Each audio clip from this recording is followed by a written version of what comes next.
नमस्कार दोस्तों। एक दिन एक माँ ने रियलाइज़ किया कि वो अपने बेटे को कभी होमवर्क करते हुए नहीं देखा है या घर पे पढ़ते हुए नहीं देखा है।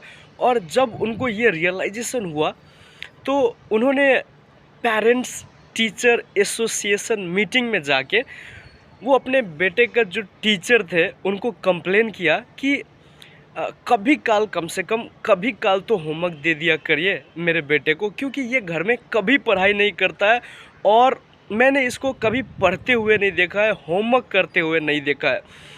तो इनका जवाब देते हुए उनका टीचर उस माँ को बताते हैं कि मैं तो रोज़ आपके बेटे को होमवर्क देता हूँ, लेकिन वो कभी होमवर्क करता ही नहीं है। इनफैक्ट मैं उसे एक बार नहीं बार बार समझाता भी हूँ। और आप जाके देखिए उनका डायरी के अंदर सारा होमवर्क वैसे ही पेंडिंग होगा। ये बात सुनने के बाद समझो कि वो रात एक विध्वंसकारी रात था उस बच्चे के लिए, उस बेटे के लिए, क्योंकि उस रात उनके माता पिता ने उन्हें 2 घंटे तक लेक्चर सुनाया कि तुम होमवर्क क्यों नहीं करते हो and all this and that. वो हम सबको पता है कि उसके साथ वो रात जो हुआ वो काफ़ी खौफनाक और डरावना रात था।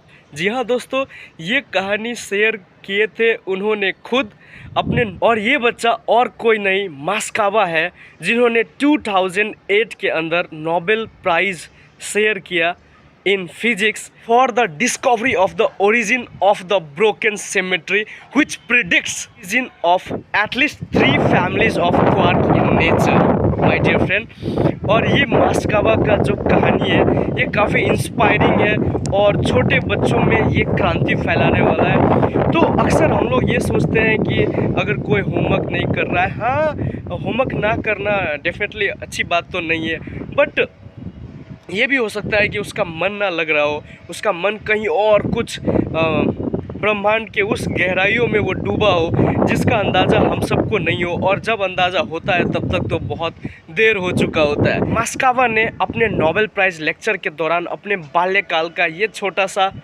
नटखटा सा शरारती सा प्यारा सा इंस्पायरिंग सा and such a powerful insight उन्होंने शेयर किया दुनिया का सामने, जो पता नहीं हज़ारों करोड़ों छोटे बच्चों को इंस्पायर कर सकता है और हमें कई सारा वैज्ञानिक जो साइंस के जगत में और मानव कल्याण के लिए पता नहीं कितने सारे रिसर्च और योगदान देंगे।